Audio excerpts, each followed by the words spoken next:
Are you 65 years or older? Good news. Illinois has expanded its Medicaid health insurance program to everyone 65 and older, regardless of your immigration status. Need help to apply?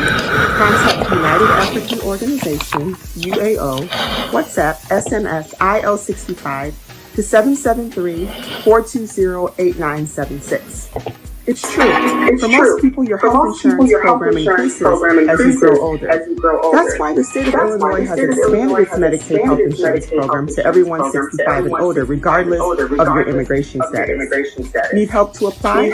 Contact United African Organization, UAO, WhatsApp, SMS, IL65 to 773-420-8976. If you are 65 years and older, there's one thing we can all agree on. Your health and well-being is important. Whether you are a recent green card holder or retiree, asylee or without paper, you're now eligible for the Illinois Medicaid Health Insurance Program. Need help to apply? Contact United African Organization, WhatsApp, SMS, IL65 to 773-420-8976. Documents needed to apply: your proof of ID, your proof of address, and your proof of income.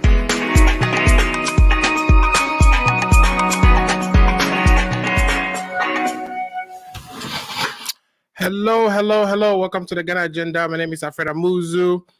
Today is January 22nd, and today's show is going to be a very interesting one. I'll be joined by my regular panelists, and I'll be introducing them shortly.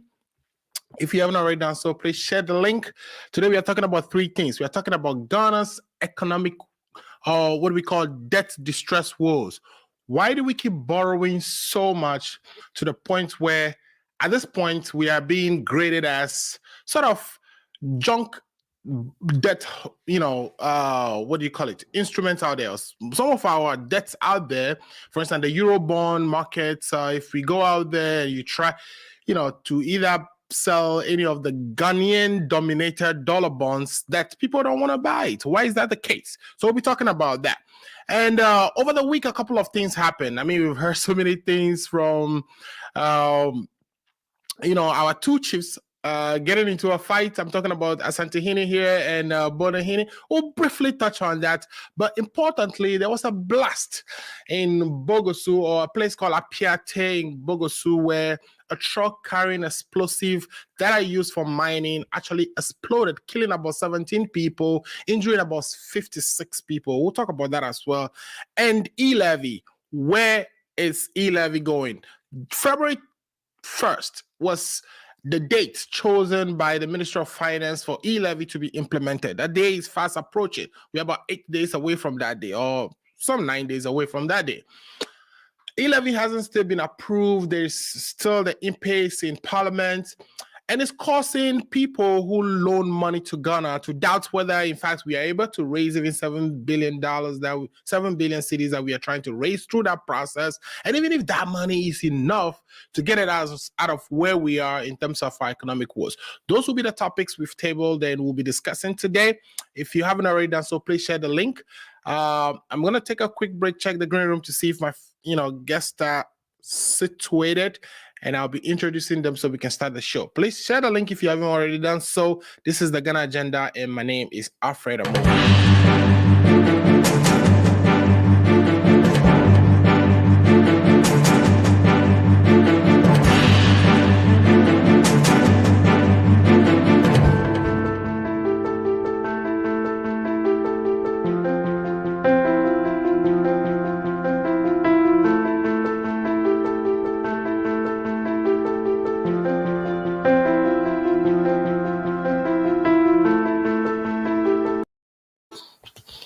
All right. Are you 65 years or older?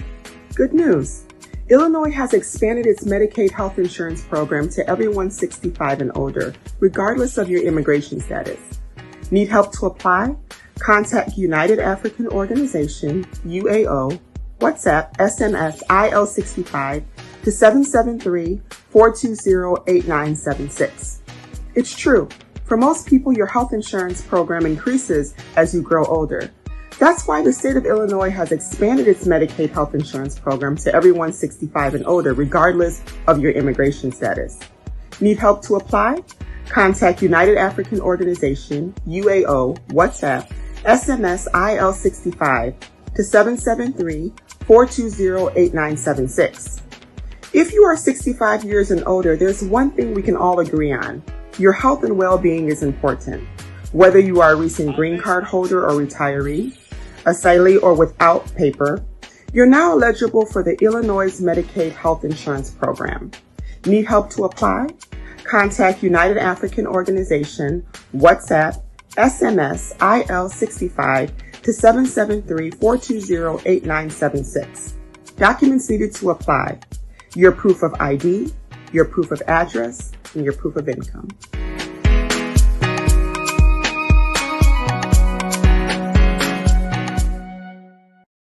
All right, so welcome back to the show. If today is the first time you are watching, this is a political show dedicated to issues occurring in Ghana. I'm the host. My name is Alfred Amuzu, and we do this every Saturday from 2 p.m. Eastern Standard Time to about 4 p.m. So it's a 2-hour show. And I'm usually joined by spokespersons for the NDC and the MPP, who usually, would help me navigate or discuss the issues that we table for discussion.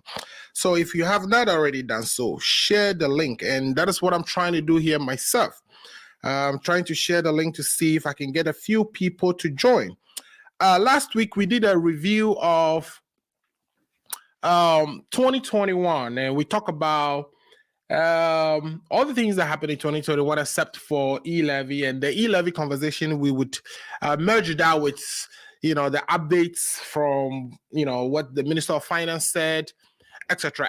And one of the things that we are learning is that even the ministry is saying to resolve the concerns about our debt sustainability, that they are willing to reduce expenditure by 20%. I am sweating. Whew. Even though it's snowing outside, right? Yeah, so the minister is promising reducing expenditure by 20%. So I get the thinking that, if you could reduce expenditure by 20% arbitrarily, just because a rating agency has downgraded us our sovereign bonds, if you could do that, then it means you actually have room to actually reduce how we spend. And this should have been done long ago. It shouldn't be that we spend so much, in excess of our fiscal responsibility act. Of course, we suspended that, but it gave us the license to spend so much to the point where now we are in a distress mode where people are no longer interested in our or giving us money. You should have done that long ago. You shouldn't wait till we are in that situation now to think of such a reduction. So what I'm about to do again is share my link. Please, if you haven't already done so, help share the link so that people would also join and watch the show. I'm waiting for the guests to join. Just to go over the topics quickly, we are talking about the economic woes that Ghana is currently facing. In other words, the fact that we cannot get our bonds, we cannot get loans when we go out to the markets currently, and that is a problem. It is a problem because you want us to have that ability, right? We've had these issues in the past to where we went to the IMF and got some relief, but okay, one of my guests, I guess, is struggling out there, trying to join. So I'll reach out to him quickly. So, Eben, if you're hearing me, you just click on the link that I sent to you and put your name in and join. So that's how you join the show, Eben. So, it happened to us in the past in, I think, around 2013, 2014, where we're having problems. So we have to go to the IMF. So the governments just have to make the decision as to whether they want to go to the IMF again and get some support, to kind of get us out of the situation we are now. Would they go to the IMF? That is the question. And people are saying because, they criticize the previous government as being incompetent when they went to the IMF. So it is unlikely that we will see this government go to the IMF. So we'll see, and I would ask that to the government spokespersons when they join. But in the meantime, please do me a favor and share my link so others can join us. So we are talking about that, the economic woes, the debt distress woes that we are faced as a country, and the fact that we are unable to loan or go to the markets and raise funds to support our economic growth and our expenditure. Currently, we are spending about 37 billion more than we are bringing in as revenue. We know we have the revenue challenges. In other words, we are not raising enough of revenue to cater for all our expenses, paying the statutory payments that we have to make, like salaries and etc. etc. If you cannot hear me, or if my sound is not coming well, please let me know so I can adjust. But I think you can hear me. I hear Miss Nana Otunfo watching. Nana Otunfo, thanks for watching the show. Please share the link so we can have friends, family, people who may be interested also joining. But thanks for joining. And again, so yeah. So, I mean, do we need to go to the IMF? That's the big question. And I'll be posing that question to the listeners, to my viewers and guests when they join. And if you have any answer, or if you want to contribute to that, let me know. Then I will give you phone numbers that you can call in to contribute. Now, the topic number 2 is we witness a lot of debate in Parliament over the e-levy. February 2nd or February 1st, as I've mentioned, is the date stated in the budget as the date that the e-levy was supposed to take off. Now, today is 22nd, which means we are about 9 days away from February. So what is going to happen? And, the minister is saying that his colleague ministers will be hitting the streets and selling e-levy to, in other words, discussing and explaining all the arrangements they are making, changes, tweaks that they are making to the e-levy so that it can be accepted by the populace and the taxpayers. We are waiting to see what they say. Some of the explanations I've heard so far today, I was able to watch Newsfile, and some of the explanations I have heard will be things that I asked my guest to help me digest and see whether some of those things are actually valid. Because they're saying that the economy is growing fast, and in a situation where the economy is growing, that they shouldn't be downgraded necessarily. So they are saying that Fitch is overreacting, that Fitch shouldn't have downgraded Ghana. Now, is that true? Should Fitch not downgrade Ghana because the economy is growing? What does the growth of the economy has to do with whether we are able to sustain our debts? Sometimes, of course, if your GDP is growing, you are able to tax more. Over the years, we've exceeded our revenue targets, which means that we've been tasking and collecting the money that from the economy. But when you have an economy that is about 70%, if you have an economy that is about 70% informal, then you can see a GDP growth and still not be able to tax or still not be able to raise the necessary revenues. Okay, so I'm joined now by Paul DeSoso. Paul, thanks for joining the show. You're looking good. Your camera is looking good. How's your week going? Thank you very much. My week is going very good, and I'm doing very good. Awesome. Unfortunately, today I have a program at 3 o'clock or 3:30, so I'll not keep long over here. But absolutely, it's very disappointing that Ifa is not here. He's making a lot of noise behind the scene. Yeah, I've come to disprove him, and he's not here. But anyway, I am here to do my work. Thank you. Absolutely. I think Ifa is going to join us at some point. I know Eben is trying to join. Dan had said he is having to do something for school, so he may not be able to join. But so we'll have you, Ifa, and Dr. To if we are lucky, because Dr. To also messaged me earlier to say he would join. So, as I was saying, just kind of introducing the topic for the day, the three things that we wanted to talk about, our debt issues, which is a major one. I know, we have the two kings fighting, Asantehene and Domahini. If we have time, we'll talk about that as well. But beyond that, e-levy is another big one. The dates for it to actually come into effect is approaching fast, and I don't know what is going on with that.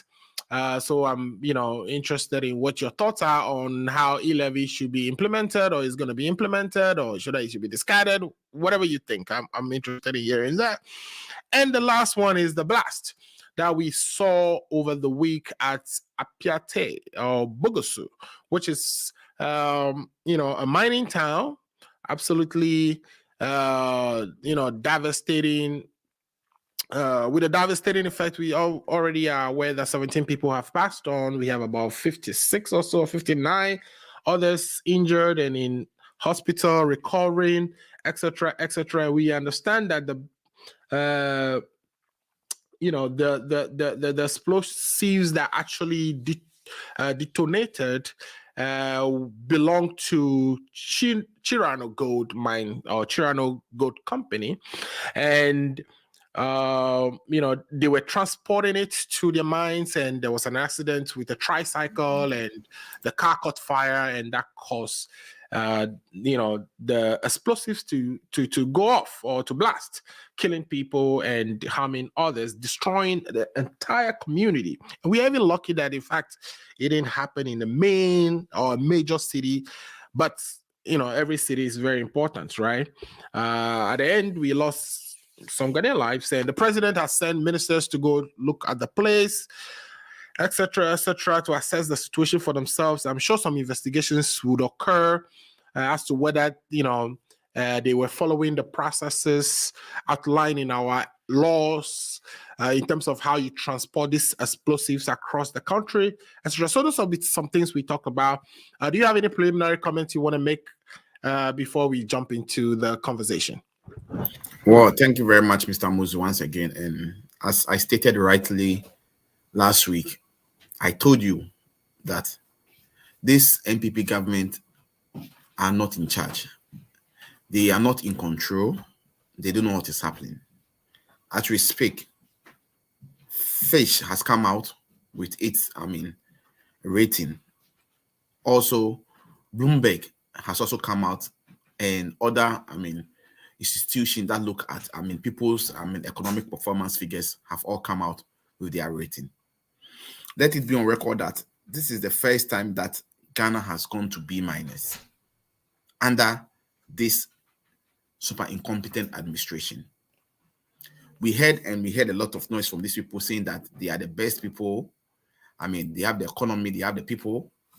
And it's unfortunate today as we speak, Ghana is B- and being a negative rating, which tells you that Ghana's economic situation is not the best. Some of us have stated it here several times, and we've stated over here that, look, the finance minister and the NPP government are misinforming Ghanaians about the actual state of the economy. Why am I saying so? I'm saying so because when you look at the way things are happening, you look at the way money they've borrowed since they came into power. Right. As we speak, they've borrowed over 240 billion Ghana cedis just within these 5 years. And the question we ask over here, what have they used the money for? Anytime you talk about it, they will tell you they've been using the money for development projects. The question is, what are the development projects that they can pinpoint, that they can tell us that they've used the money for? Right. As we speak, the 2022 budget expected expenditure and expected revenue is supposed to be 137.5 billion. The revenue that the government can generate after taxes or putting all these taxes, increasing all these taxes and all those stuff, they're expected to generate only 100.5 billion Ghana cedi.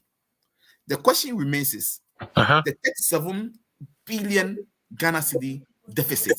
Where are they going to get that money from? Right. Support the economy. They should tell you that this is an economy that is broken.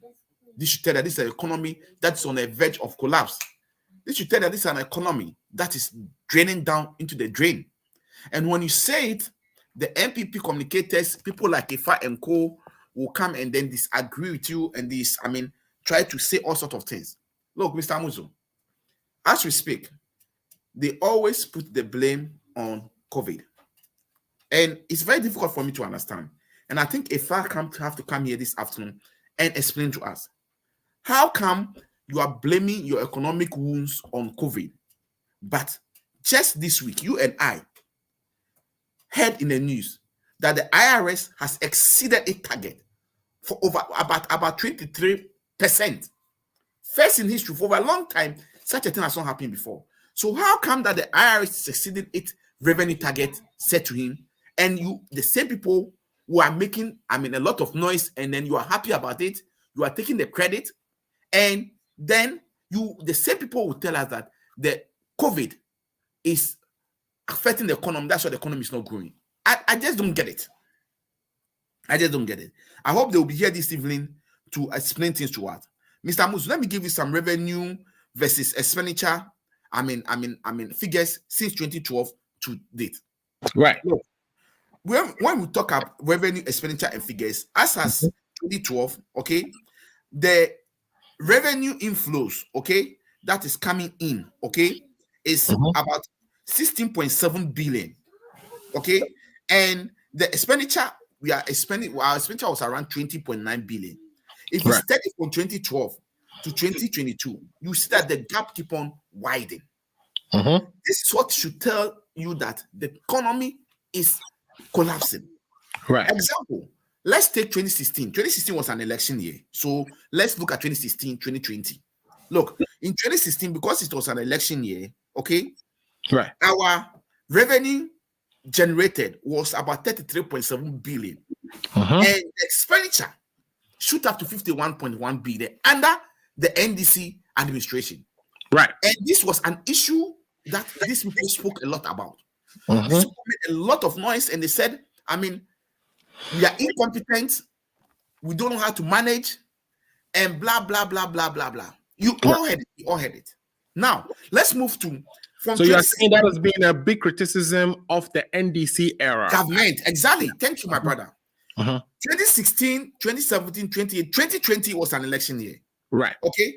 The total revenue that the government of Ghana generated was 55.1 billion. And expenditure shoot up to 96.4 billion. Look at that gap. Right. That is why they are not, nobody, when they go on roadshow, they are not getting investors trying to buy the bonds, because we are at risk. And you know what? This thing that they are doing, they are rather worsening the situation.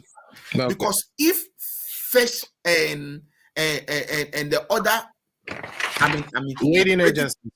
rating agencies are telling you that your economy is on the verge of collapse, and you come out to tell them that it is not the fact that they got their figures wrong, you are even confusing your investors in the market.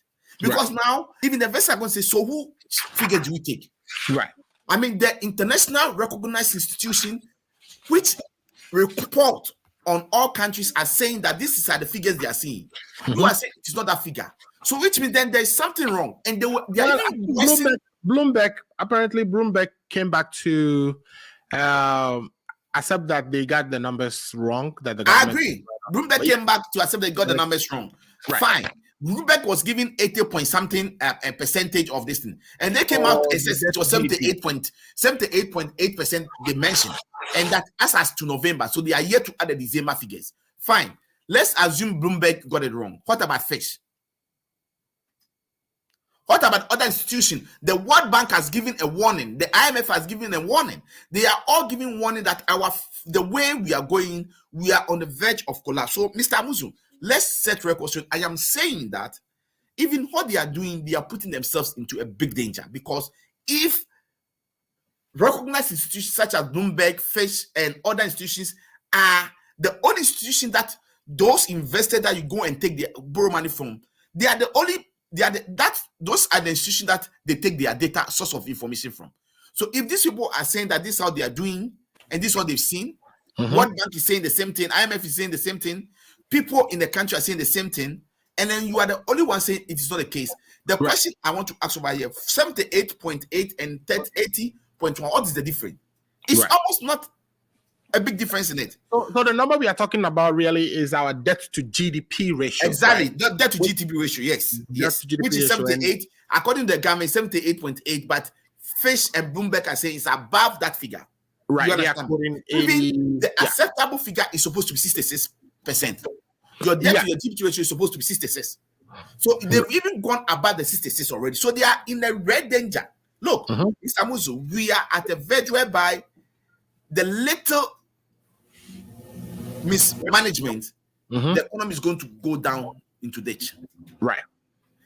Ghana is a country that belongs to all of us. We will not, pray for that to happen. Okay.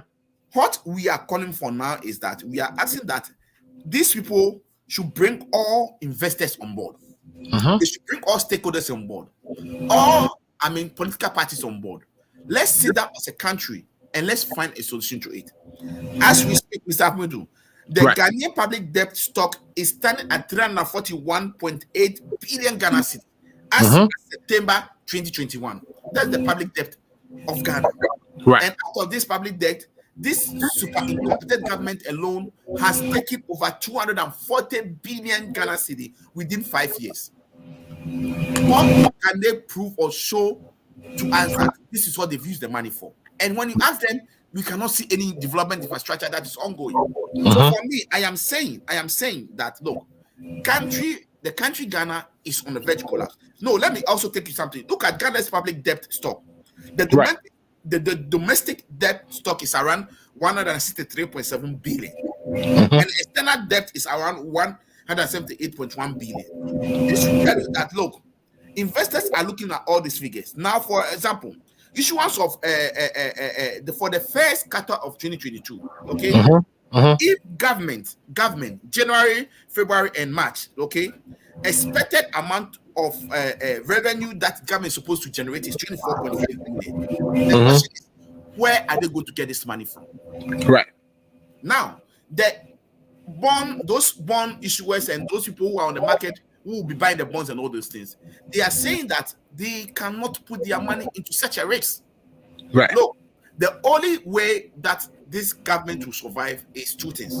They go back on the roadshow, go to the bond market and go and buy the bond at a higher rate, percentage rate, over 25, 30, 33, 40%. Or the best thing for them to do is to swallow a humble pie and go to the IMF and seek assistance from the IMF. But the reason why they don't want to go to the IMF is two reasons, Mr. Muzu. I stated it last week. Reason number one, they are scared of the way they will be mocked, they will be laughed at. Because when the NDC was having economic difficulties and they went to the IMF for support, you heard it. You heard all sorts of things they said. That was where the incompetent came in. That was where the man who claimed to be economic messiah has now run away, not doing the economy. He's now a digital man. The question we are asking is that why are they not ready to go to IMF? And there are two reasons. Number one, because of they are afraid that if they go to IMF, the figures they are churning out are not the actual figures. And before IMF is going to help you or is going to get into your situation, they want to go into the box. Audit you. They will look into your books. And if they give that opportunity to IMF to look into their books, things that will come out is going to shock all of us. That is why they are avoiding to go to the IMF. That's point number one. Point number two is because they think if they go to the IMF, Ghanaians will say that you are super incompetent. Because if you call some people incompetent, then you are super 2 square incompetent. That's why they are going to go to IMF. And that is the reason why they are trying to pass the e-levy at 1.75 at all costs. Mr. Muzo, the e-levy that they want to pass or they want to push through, in any case, it's going to generate 6.9 billion a year for them. The question we are asking is that Ghanaians are not stupid. Ghanaians are not foolish. If you still want to insist and you want to use your 138 to push the e-levy through, you can go through and you will do that. But what is going to happen is that most Ghanaians will deactivate their Momo account. Most Ghanaians will not use electronic means of transferring money. Most Ghanaians will not try to transfer money from their bank account to their Momo account. They will prefer to go into the banking hall to take money cash, cash. Therefore, I'm owing you, Mr. Muzu, $2,000 or 2,000 Ghana cedi, instead of me staying at the comfort of my home, send it to you through Momo, where I'll be charged 1.75. I'll go to the bank, take the money from the bank, and give it to you physical cash. How are you going to tax me? And according to the expert, I am an engineer, but according to the economic expert, okay, what is going to happen is that they are, even if they are able to recruit even above 3.5 billion, then they've done well. Right. A lot of people are going to. So you are saying that they're not, the expectation is they may not even get all this, Exactly. They will not even get that. If they even get half of what they are trying to, the revenue target they are trying to achieve, that will be a plus for them. But according to the economic expert, they might not even achieve that. And it's going to be a difficult task for them. So for us, what we are saying is that, look, let's sit on the table, let's consult, let's, deliberate, let's dialogue with the minority in the house. Let's look at the situation. There are a lot of ways that these people can generate revenue. That's 6.7 revenue that they are looking for. And I've stated on this show that, look, Mr. Abuzo, as we speak, in 2021, revenue irregularity alone is 12.85 billion. Right. What do you mean by that for the average listener who doesn't understand? What do you mean by revenue irregularity? Revenue irregularity is like, government money or revenue that they are supposed to generate. Misappropriation of funds from the MC. Like taxes that they were supposed to collect that perhaps they collect, but it doesn't end up in the government coffers. Some of the taxes that they're supposed to collect, apart from that, some money that was supposed to be used for some project were misappropriated by government agencies and all those stuff. If they are able to focus attention to reduce the revenue irregularity, to maybe even reduce you down to bare months level. Right. That's 6.9 billion that they are looking for. They will get it over there, because if 1 year alone, revenue irregularity was just 12.85 billion, that's a lot of money. Right. That's about almost 2.5 times the money they are looking for this e-levy. Right. So if I were them, they should have sit down, formulate a strategy, come out and find out what are the ways and means by which they, as a government, can block all the loopholes whereby people make money or people are taking money that does not belong to them from the government coffers. One thing also they need to also do is they need to look at the revenue inflows from the port. Right. Look, Mr. Muso, a lot of time they have cronies in government, they have their friends, whereby when they ship things into Ghana, they are not paying the right taxes. Okay? They should look at all these things, and these things, when they do it right, this 6.9 billion that they are looking for the e-levy, all this money can be gotten from there. And as we speak, they said they've withdrawn the benchmarking. The benchmark. Which is something that is going to hurt them. And what even is the most, devastating issue is that, Mr. Musu, we all live in, this country. America is a well-developed country. Look, as soon as I take off, I'm going for a program, a funeral. As soon as I take off, I hit the max spike, I'm going to pay road toll. Yeah. What is the sense in removing the road tolls and telling us that you are going to rather ask the people to pay 15% more when they are going to renew their roadworthy? The question we have to ask is, all those big trucks, all those big cars that comes from Burkina Faso, Ivory Coast, the neighboring countries, how are you going to tax them? And last, if I was telling you that they're going to tax a mechanic to tax them, but how efficient is that going to be? Right. How efficient is that going to be? For me, I think the removal of the road tolls was a wrong move. All they should have done, is number one, if you think where the road tolls are situated is causing traffic issue, just move them out of town and place them at where it not cause traffic issue. Number two, I was expecting them that they should have introduced an electronic form of payment, whereby, because according to them, the road to, they are making a lot of losses over there also. Right. So to be able to reduce those are part of the revenue irregularity I spoke about. To be able to, curtail that, just introduce something like e-switch, e-smart card that we use over here. I have on my cars, the two cars, I have the easy on it. As soon as I cross, it automatically charge me. When the money is finished, I get an alert that my money is finished. I need to top up. That was something they need to go about. They could have done it easily. Since the economic messiah has decided to become a digital man, now talking about digitization, I was surprised that he has run away from the economy which he knows in 2015, 2016, where he was been holding lectures and be talking about the economy. When the fundamentals are wrong, the dollar will expose you. I'm surprised that now that the fundamentals are wrong, the dollar is exposing him. He's not talking. As we speak, dollar is going for 6.5 to a dollar. I sent some money down, and it was changed for me, 6.5. Wow. Where is the economic messiah? All the things he said in opposition, where he is. You see, when you lie, my mother told me that lying will return back to you. When you throw a ball to a wall, the ball will return back to you. Correct. Dr. Baumia, which, by the way, the president has stated that the whole world wisdom has been given to him. He stated it on the platform. Is now running away from the economic situation. Right. And let's also set a record that, but Dr. Baumia is the head of the economic team. The last time I heard one of their communicators saying that the e-levy, he was against it, he doesn't know anything about it. I hope it's not true. And I was thinking if I would be here to confirm that story for me. But if I will be joining us shortly. Yeah, if it is true that Dr. Baumia don't know anything about the e-levy, he's against it, then it means this government is a mess. I am saying all these things because Dr. Baumia has given Ghanaians a lot of hope. He created the assumption that he's the best economy on the whole world, on the whole earth. And at the end of it, it shows that he does not even understand the economy. Look, Mr. Muzu, let me also state over here that economy in the book is different from practical economy on the ground.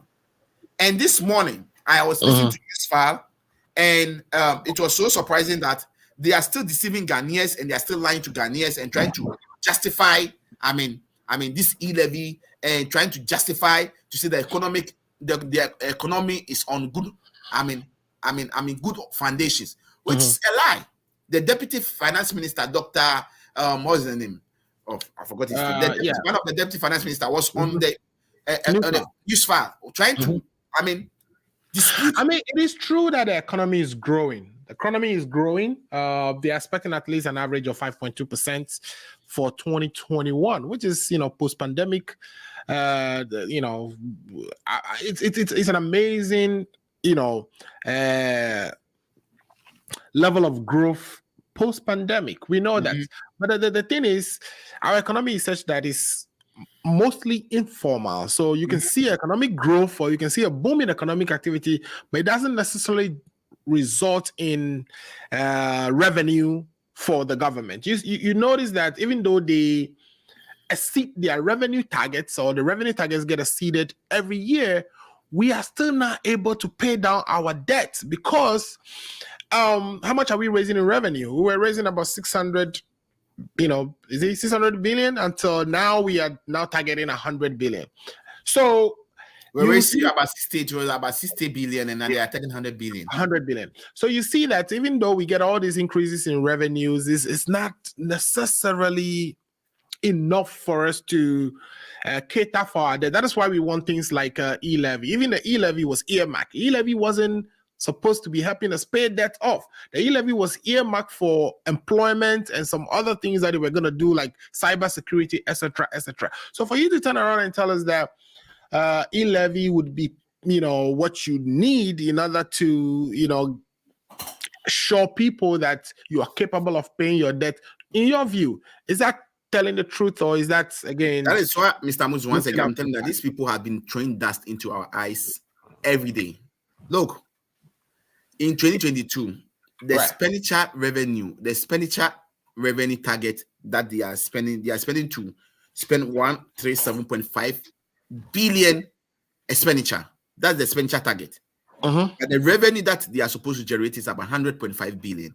Right. So there's a deficit of 37 billion Ghana cedi. 37 billion, yeah. The question over here is, Mm-hmm. if you are saying, okay, that the economy is growing, the economy is in good funding, is growing, the economy is doing well, and you are refusing to accept the fact, now as we speak, before even you start, you are owing 37.5 billion. Mm-hmm. It's a deficit that is there. Where are you going to get that money from to boost up your economy? Right. No. The best thing for this government to do, okay, Mm-hmm. is to reduce the expenditure. Right. The waste. Oh, the Minister of Finance came out to say that he plans I'm to. coming there. Okay. Yeah, I'm coming there. Like quarterly, they're going to reduce quarterly expenditure by 20%. And they will monitor revenue to see if they are making enough revenue. Exactly. And exactly. Determine whether to slow down the reduction in expenditure or not. But yes, he said that. Yes. He wants to that's another way that they can try to, cut down on to meet our revenue target. But I am saying, Mr. Amuzu, mm-hmm. the main thing that they need to do to reduce the expenditure is number mm-hmm. one. Right. The private jet that is sitting on the tarmac in Accra as we speak should be returned back to where it came from. The presidential jet. Not the presidential, it's the private jet. We have a presidential jet that is sitting down there, which the president has refused to use. Yeah. And they rather want to hire a private luxurious jet, which has a shower in it, and he takes shower with Sewa Bruni in the sky when they are in the sky. That is the jet he wants to use. To be able to cut down on revenue, the president should return that jet. We should stop spending unnecessary. That's number one. That jet should be returned, and the money that is going into the payment of that jet that has been leased should cease. That's one way of reducing revenue. Number two, they should also cut down on the waste in the system. Look, if the president is even going to commission a toilet, these people, they are known of commissioning toilets. That is their priority, that's their achievement. If the president is even going to commission a toilet, okay, you see almost 15, 20, Land Cruisers, V8 cars with the president. And right. All these V8 cars, don't forget, are being fueled with the state fund, taxes from the taxpayers. Right. If they want to cut down revenue, those are the things that they have to do to cut down revenue. Number three. Mm-hmm. So if they want to reduce expenditure, you're saying to reduce expenditure. Number three, the huge expenditure or the huge revenue that has been allocated to the Office of Government Machinery should be also looked at. Right. Okay. There are a lot of waste in the system. Until they are able to cut down on the waste in the system, they have no reason, they have no justification to tell Ghanaians to pay this e-levy. Mr. Muzu, I want to state over here once again that the good people of Ghana will resist this e-levy. But however, if they use their numbers in parliament to push it through, the consequence of it is that they will not meet the 6.9 billion that they are looking for. They might not even do 50% of it in the first place. Or they will start it, they will see that it's not going to workable, they will withdraw it. In any case, we all know, I'm not an economist, but I'm doing very good, I think, with these economic issues. We all know that other countries in Africa tried the same thing, it didn't work. They came back to withdraw this e-levy. And this government is going to get to that level. We are hoping and we are praying that if Parliament goes back on next week, 25th, when they go back, this issue will be tabled again. They can use their numbers to push themselves through. But I can assure them that the 137 NDC MPs, we are all going to be united. We can stand and they will vote against this e-levy because we don't think it's the right thing to do. There are a lot of ways and means by which they can generate revenue. And this is not the way to do it. Already, the common Ghanaian is suffering. Baumia is suffering. Akufo-Addo himself is suffering. And my mother is suffering. Alfred, you are suffering. Ifa is suffering. Ghanaians are suffering. So there is no justification for you to add more taxes. Look, nobody loves paying taxes. And as much as they are going to increase taxes for people, people will find ways and means to dodge it. apart from this, Mr. Muzu, also let also be on record that government services, all government services will be increased with 15%. So, for example, Mr. Muzu, if you get a full, if you go and put your dead body in the morgue and you used to pay 1,500 for the body to stay in the morgue for maybe 1 month, you should know that you are going to add 15% to that 1,500. Mr. Muzu, if you go to the the register general to go and open a business, and you are supposed to pay 500 Ghana cedi for the registration, no extra 15% is going to be added to that. So for that, a lot of Ghanaians are not talking about that. But look, the economy is going to be more difficult for people to bear it. And I would just want to say, I'm not a doomsayer over here, but the truth is the truth. Ghana is going to go through a lot of economic difficulties this year and then next year, 2023. The only way we can salvage ourselves from this mess is that the good people of Ghana should be ready to vote back His Excellency John Dramani Mahama into power, so that we will come and take back the economy. Because they told us a lot of things when they were in opposition. Now you are in government. How come that you cannot manage this economy that you said you are in control? Yet is castle as you come there. No, give us the money. Right. You understand me? This is so disappointing. And I just want to end on this note and say that Ifa and his folks, right, okay, they should once seek the interest of Ghana and stop doing propaganda. For once, they should seek the interest of Ghana. They should speak truth to power. I know they've gotten some briefing from the Jubilee House, and that's what they will come and chant over here this afternoon, even if they join them. The meeting. I'm not expecting them anyway, because if I cannot come and say anything, there's nothing you come and say over here. There's nothing he can come and say to defend himself. So you're saying the briefing they got is you're saying the briefing they got is not to come on shows and talk about things or to address this issue? You think that's the what briefing it is? they get from Jubilee House is to come and throw dust into our eyes. If I will come here, or whoever is going to join will come here and be throwing dust into our eyes. But the question the question over here is that these people are super incompetent. I've given a lot of economic figures. I've given you the reason why people when they go for roadshow, they don't get people subscribing to their bonds, because people are scared that if they give them this money, they will not get their money back. And Mr. Amos, don't forget that they are claiming they are paying the loans that they came to meet. Okay, how come that you are paying loans you came to meet, but the loan keep on increasing? I don't get it. Maybe Dr. Atu, who speaks for them, maybe will be able to explain it to me. I am saying this afternoon that the NPP, they failed and they are going to continue to fail, and this is what is going to happen. Until they are able to come out to tell us the truth, they should not expect the minority to support them to pass this wicked and this draconian e-levy taxes. Thank you. All right. Thank you so much. On that note, let's welcome Dr. Ato Kwame-Danso, who has been missing in action for at least a week or two. Doctor, welcome to the show. Thank you very much, and greetings to you, Paul, and yourself. Thank you. And Dr. Ato got briefing from the Jubilee House, so let's listen to it. Well, Dr. there you have it. My understanding is you have a briefing from the Jubilee House. What is the Jubilee House saying concerning the fact that, you told us you are meeting your revenue targets. So if you're meeting your revenue targets, good. You've targeted, you wanted to make 100 or whatever billion cedis a year, and you are meeting that. That is wonderful. So what do you need e-levy for? Which is the second topic we'll talk about. But the first thing, the thing we are currently discussing is, how did we get ourselves into this point where countries, investors are no longer willing to lend us money, are no longer willing to buy our bonds? They are saying that we have piled on too much, that they are afraid that a time will come we will not be able to meet our interest obligations, let alone pay the principal back. What are you hearing from government or from your circles? So, like we've discussed this over and over again. We've discussed that government is paying. We are not even paying our interest. All we are paying goes towards amortization. Correct.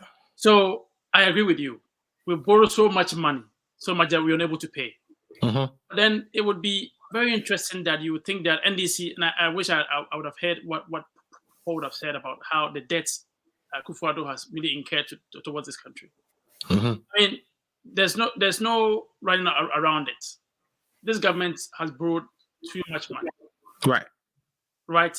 So that's why there's a need for government to find ways, innovative ways to collect monies to be able to pay to offset these loans.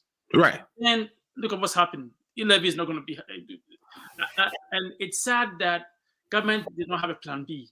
Because you think that, okay, if most Ghanaians are saying we don't like e-levy, what are the other alternatives? What are the other options? Yeah. Yes.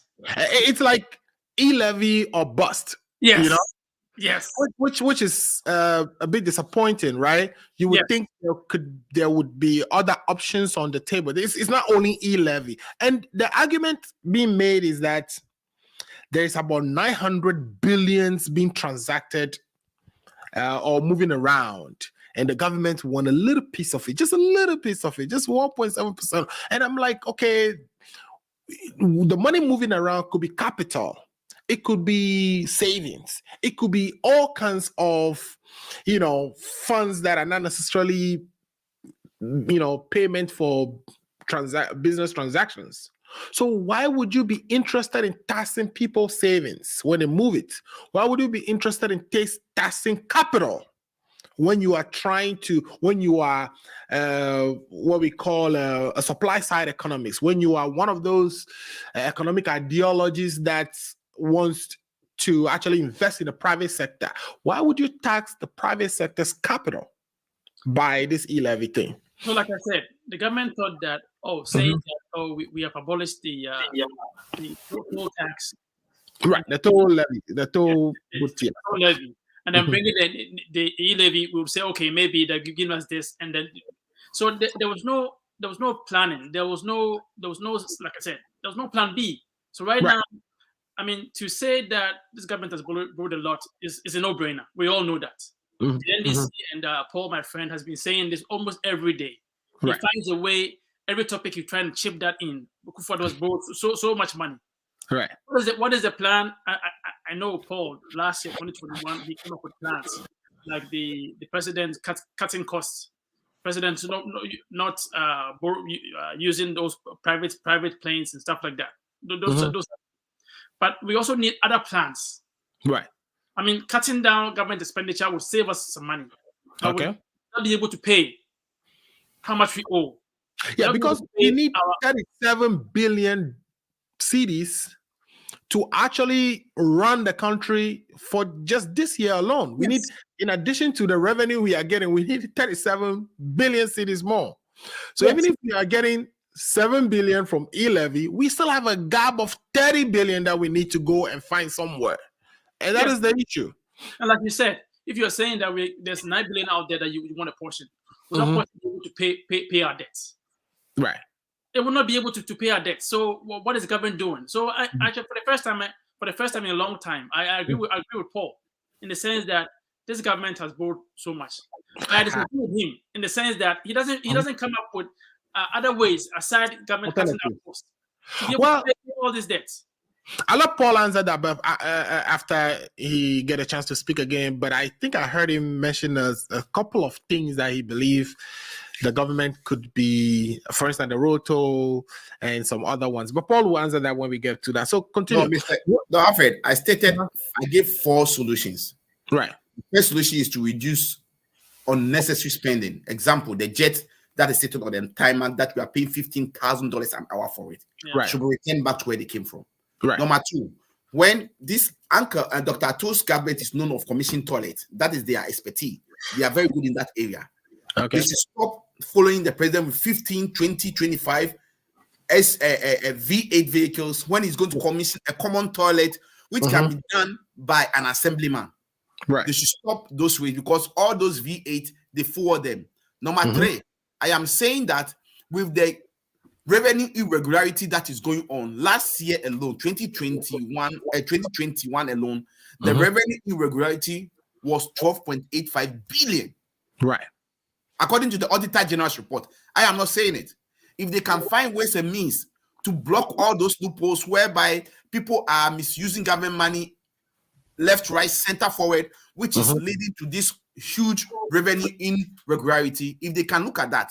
And the last solution I propose over here is that they should reduce the amount of money that is sent to the Office of Government Machinery, because all this money is going there and they're just going to waste the money. But the Office of Government Machinery has several institutions, like even I understand the scholarship.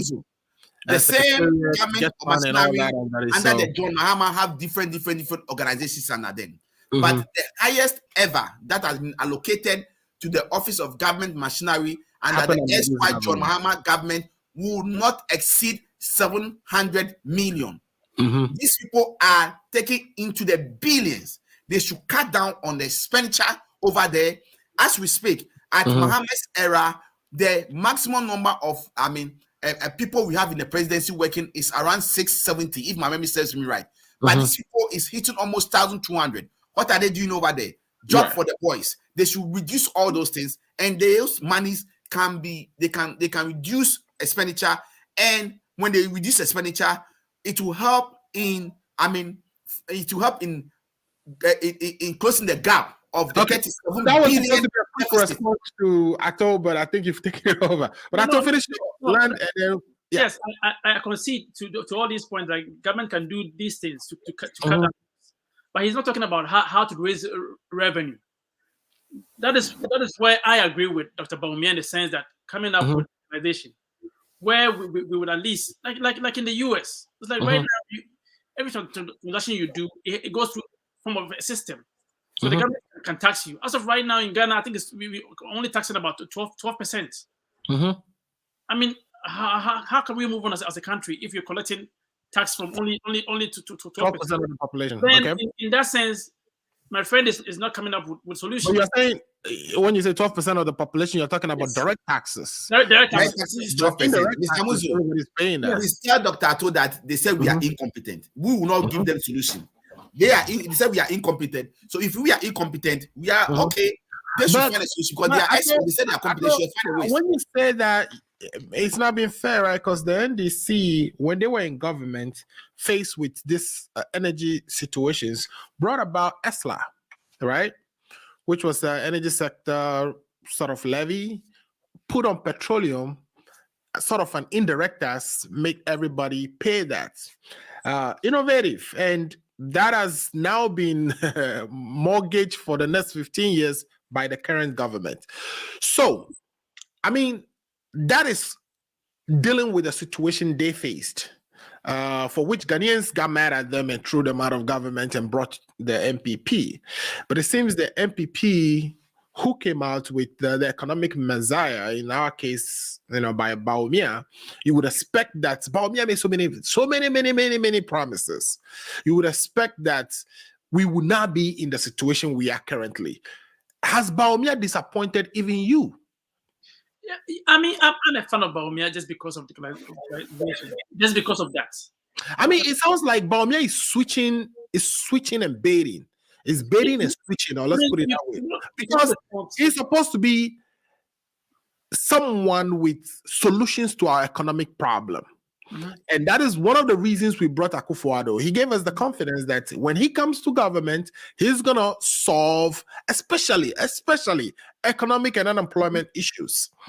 So for him to be in the middle of it, done 4 years already, second term, and almost messed up, almost got us to where we are now being classified as junk, sort of country who cannot pay their debts.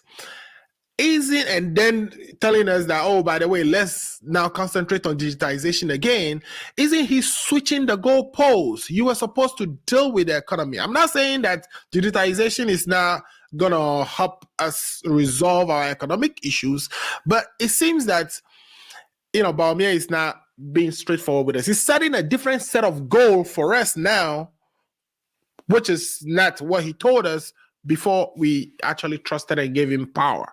Yes, I would agree with him. Bawumia did not even was against taxing Momo.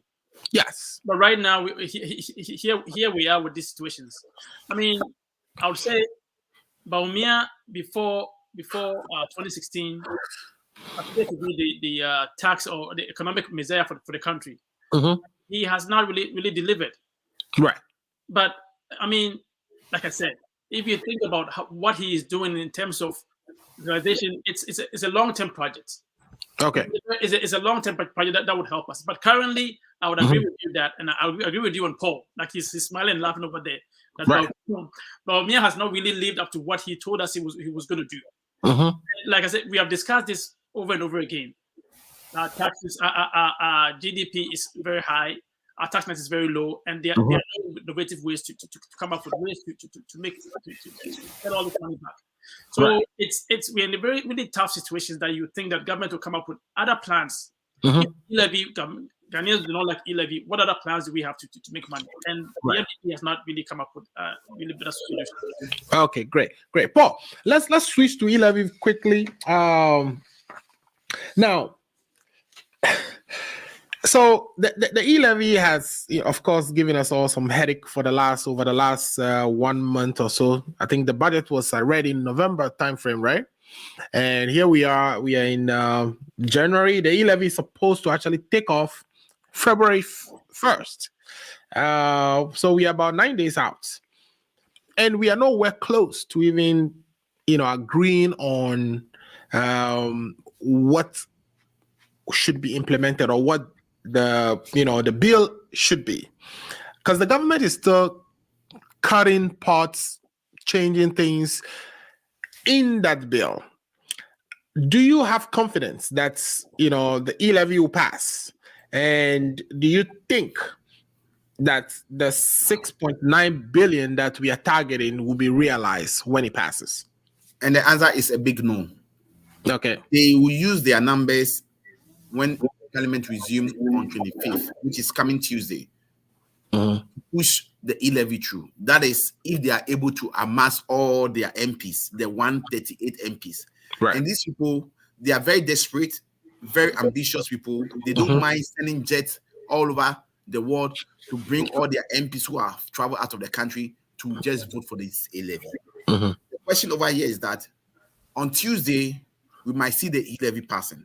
But the question is, the 6.9 billion expected revenue per year that they are expecting, it will not be realized. And I've stated over here, I am not an economist. I'm an engineer by profession.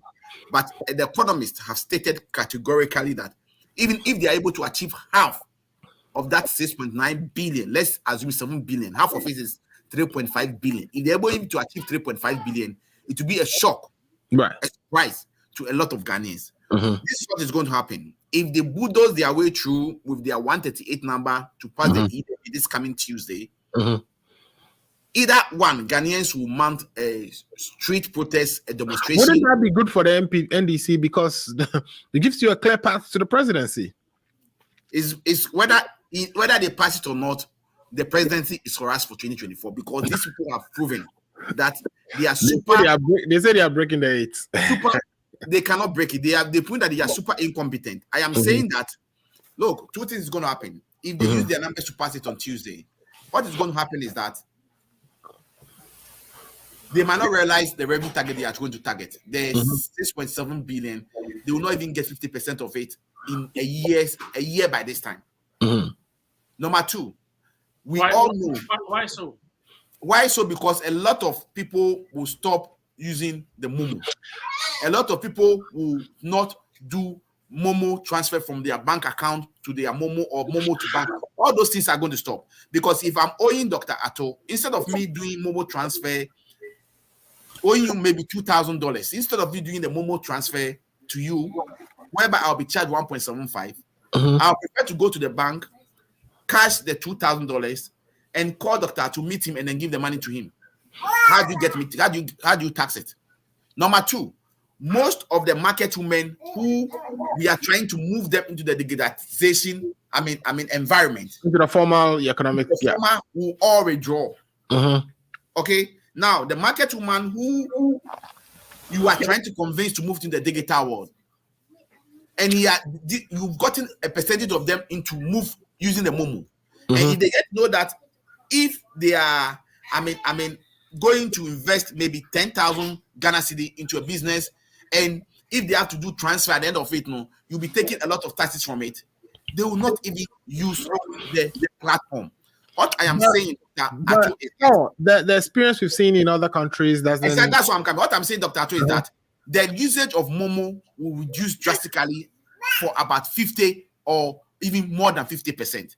And it's a known fact that they introduced this thing in other countries, they did not survive. But to withdraw it. For instance, Congo, right? Not Yes. Congo, Uganda, which still has one in effect.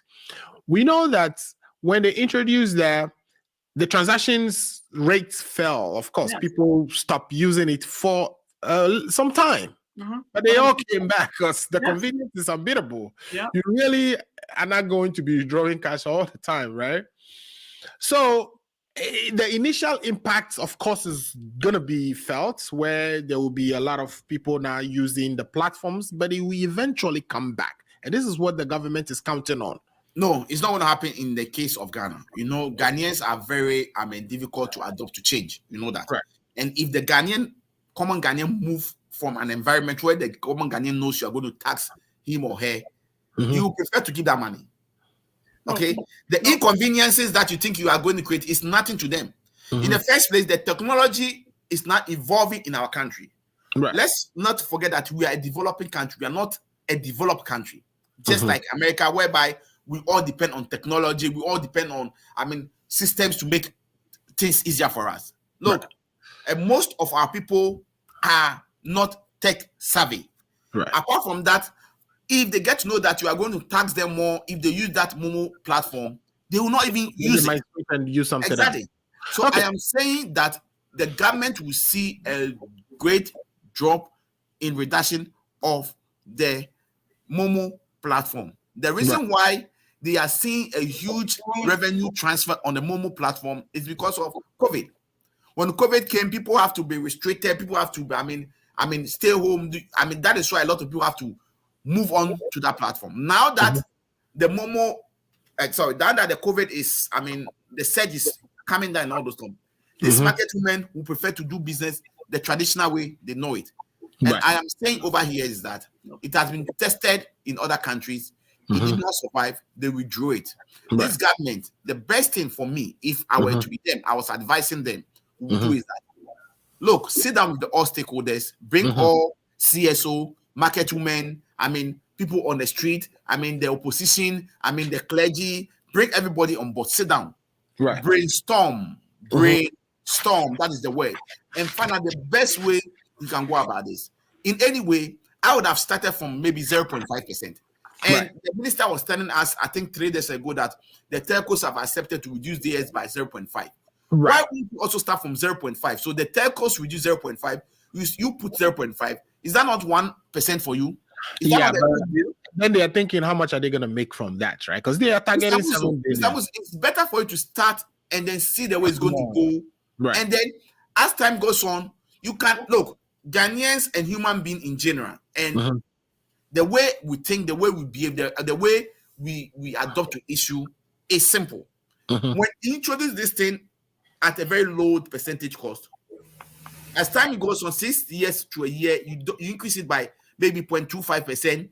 By the time you realize, if you get to the 1%, the Ghanaian will not even realize that they are paying that huge amount, because they have gotten adapted and they have gotten used to the system.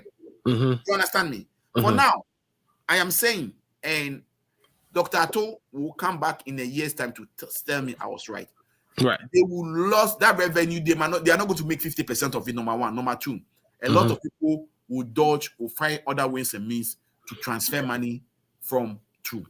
That's just to put on cable, I'll be leaving you very soon. So if you want to talk about anything, because I have to leave for a funeral. Okay.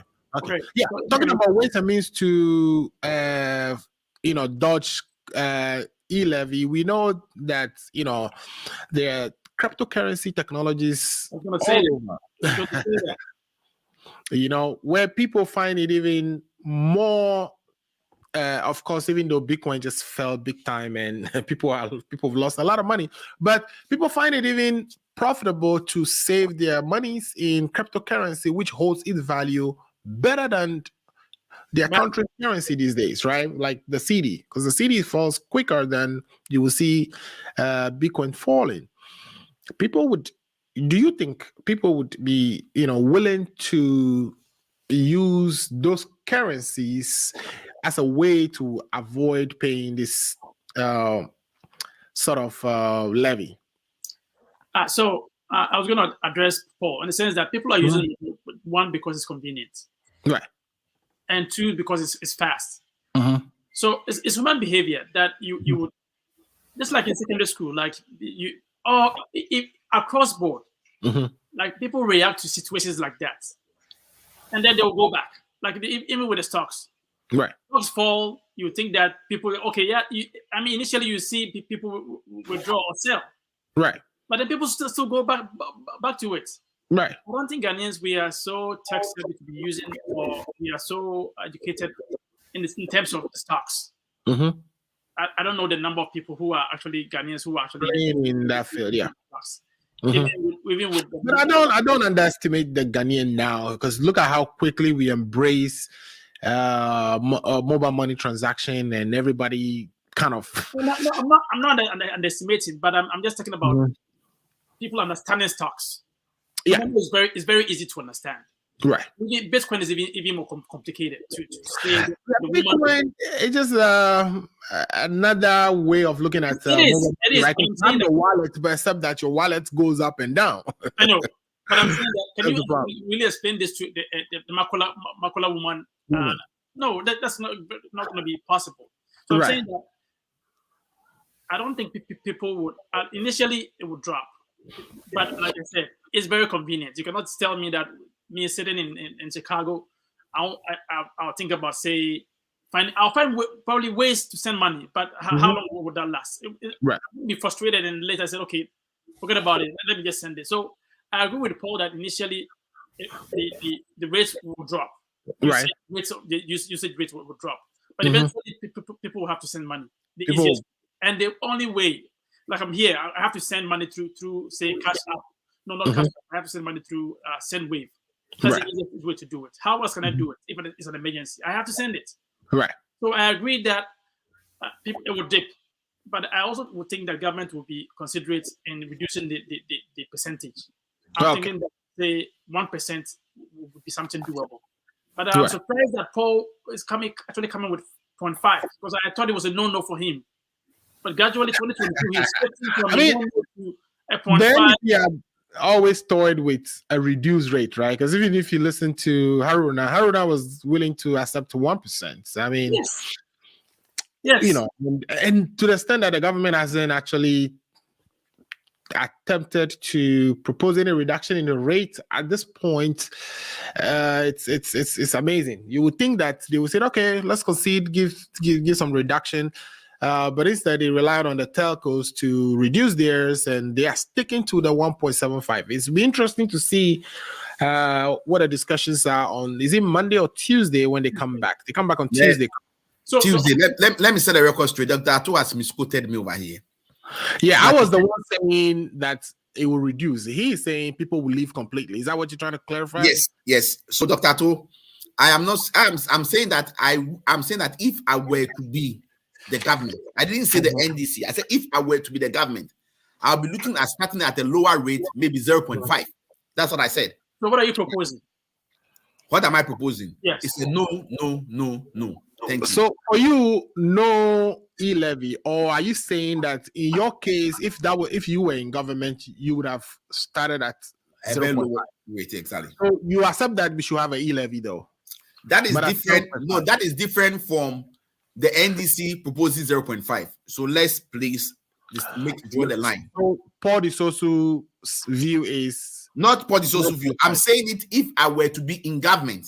So if the NDC were to be in government, would that be a 0.5? If I were to be in charge in government, I would have started from 0.5. Yeah, by means of the NDC. Is that what you're saying? Please, don't bring the party in. This is my opinion. No. So if the NDC were in government, what would the NDC do? That's my question. The NDC will not come out with this lazy, draconian, wicked tax.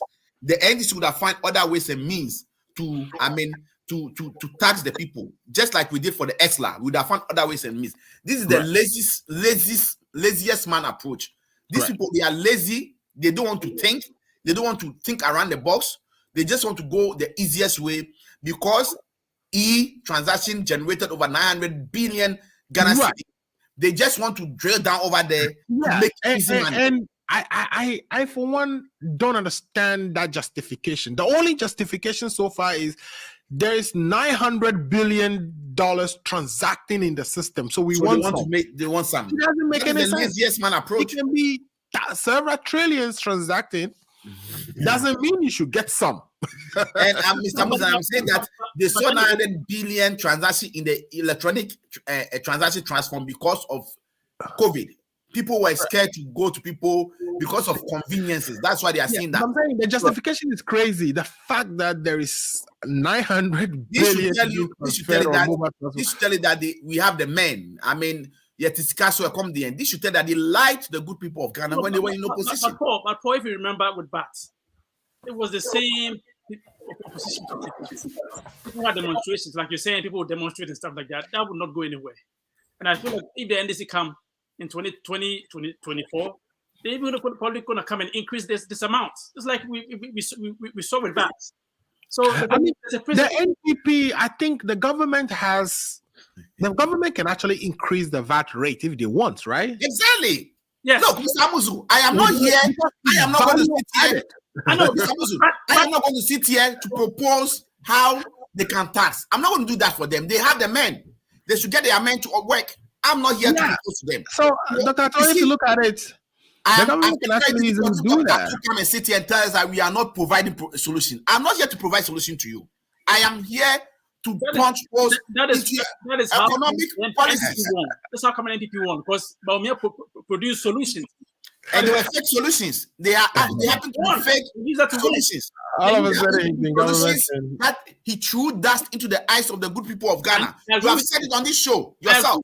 But I'm saying that if the NDC would not come up with solutions like that, what is the alternative? It's weak. Right. That is why when you look at our 2020 manifesto, is the best manifesto ever.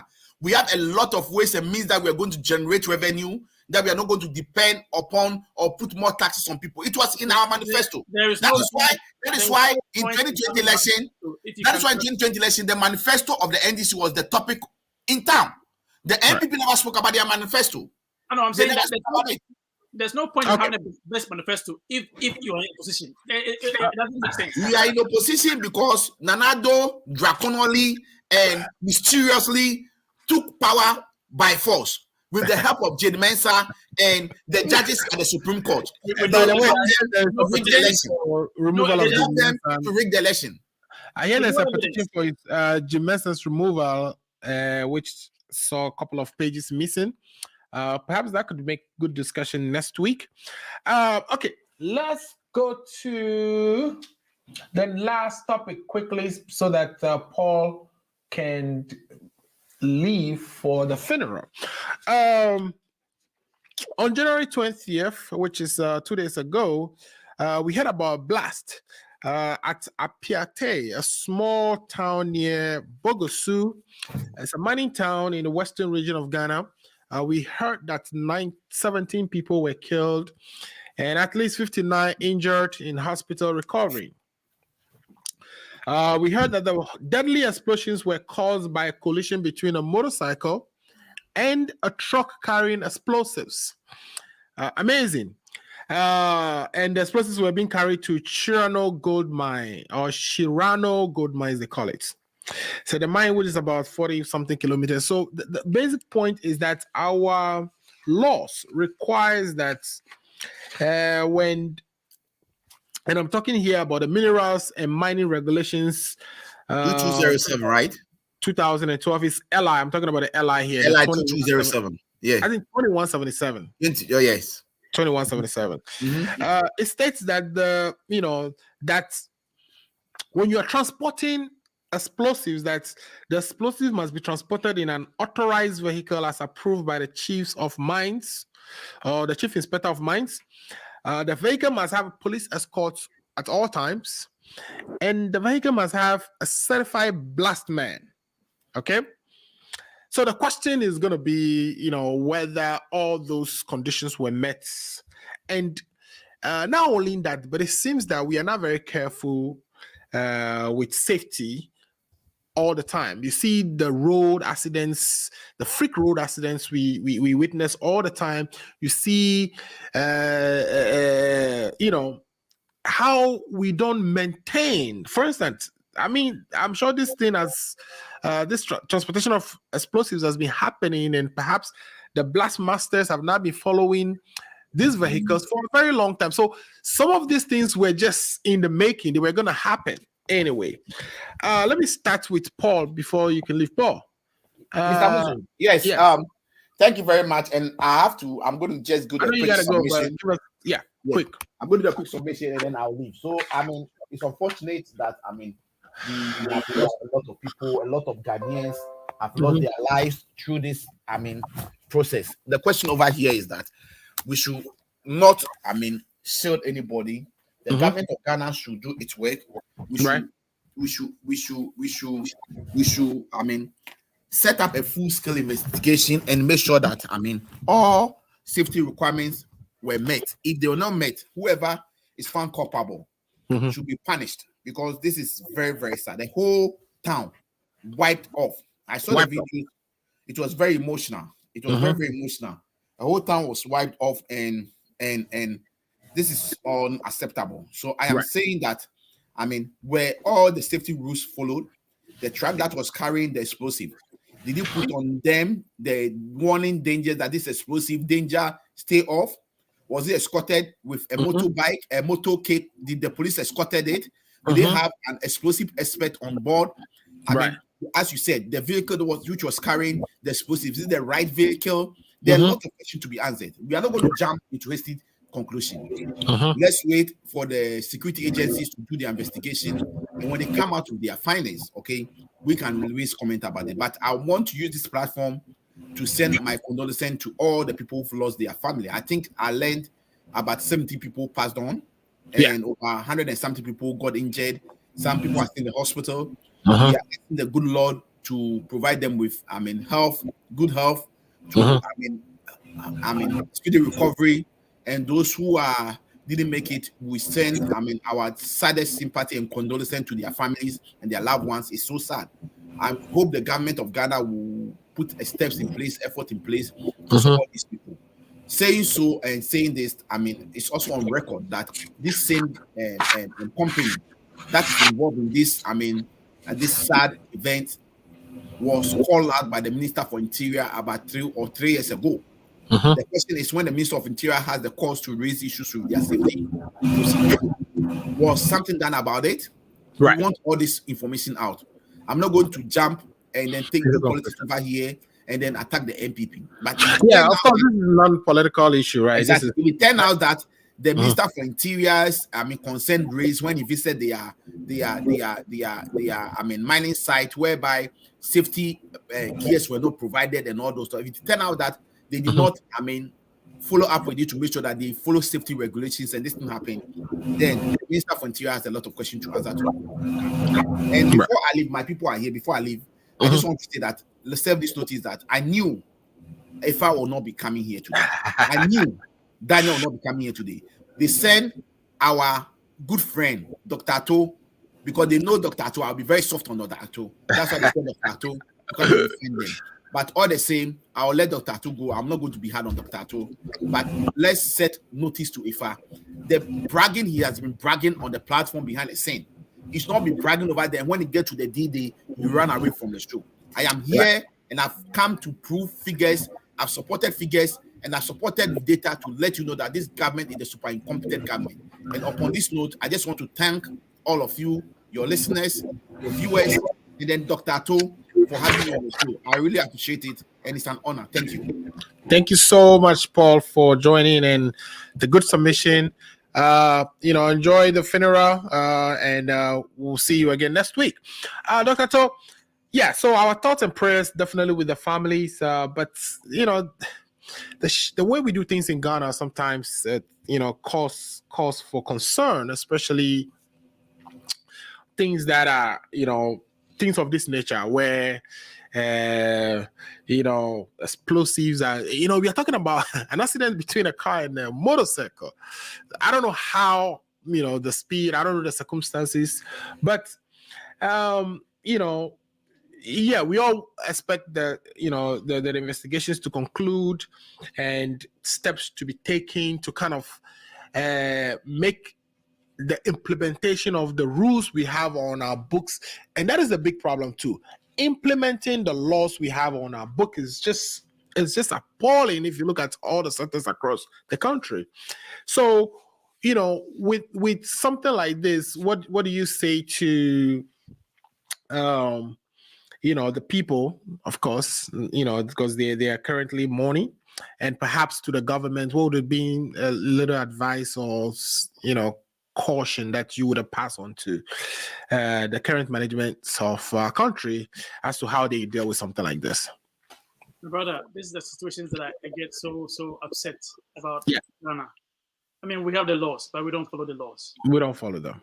I mean, if you look at the havoc or devastation created by this explosion, I don't think it's only. I heard the Minister of Information say on CNN only 13 people.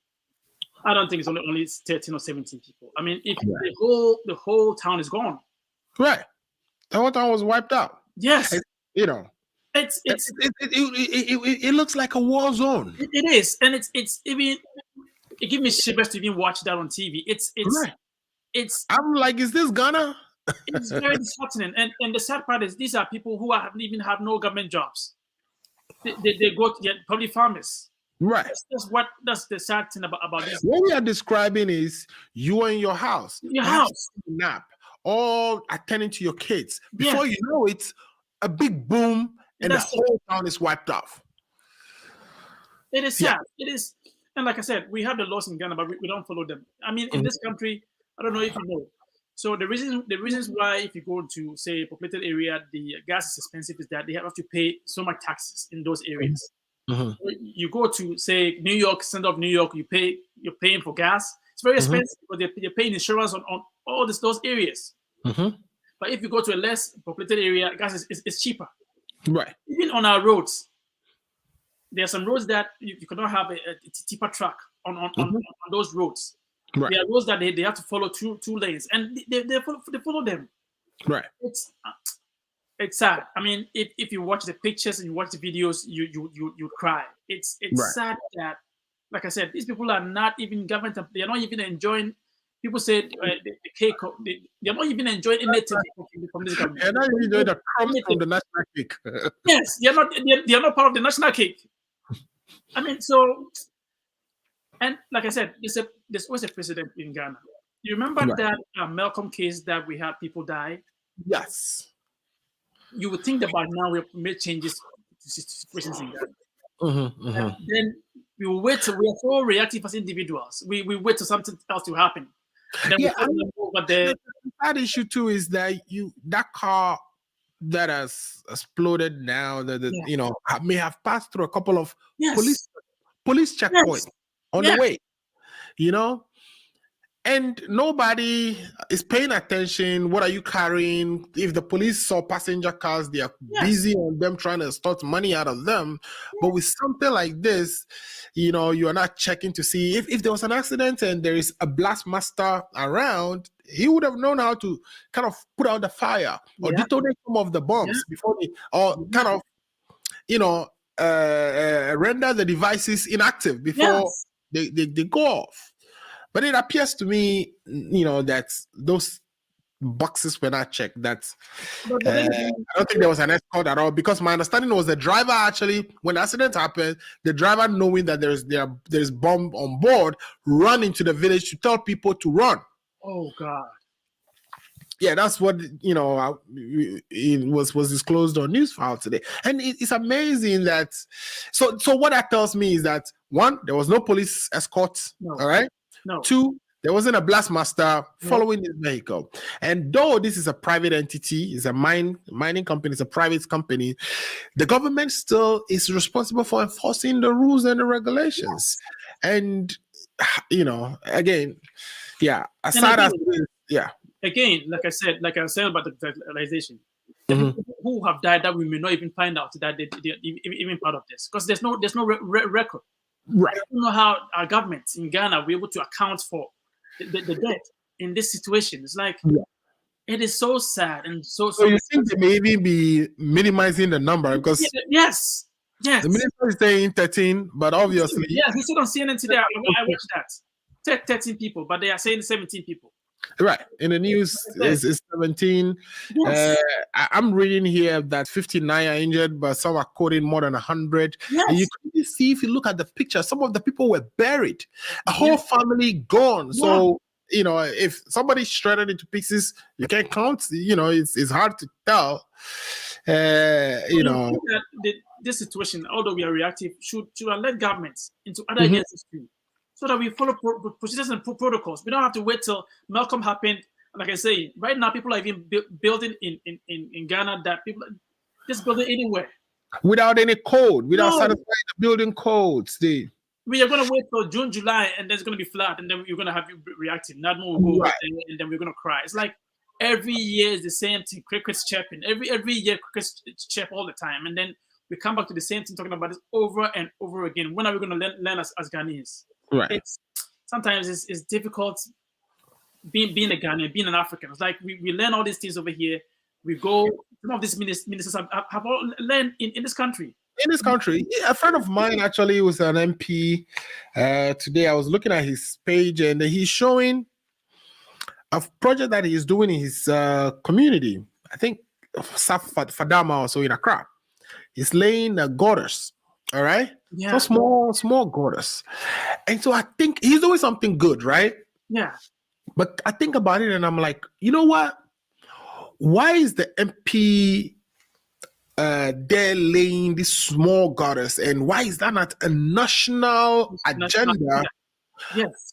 That plans the whole Accra? Because every year we go through flood. You know, the rains are going to come June, July. The waters will come flowing through. So why wouldn't there be a coordinated approach as to where gutters will be laid? You know, how big they should be, so that it's not one member of parliament trying to impress his people by laying some small gutters there, which when the floods come, you see they're all buried. Yeah.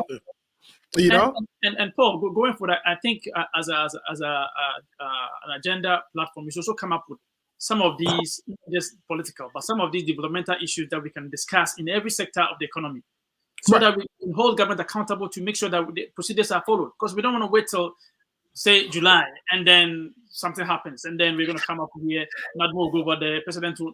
I mean, how long can we offer our thoughts and prayers to these people? How often can we be doing this? Like, we have the laws over there. We have to just follow them. People are paid every month to do this. So that leads me to this question: are we exhibiting symptoms of a failed nation?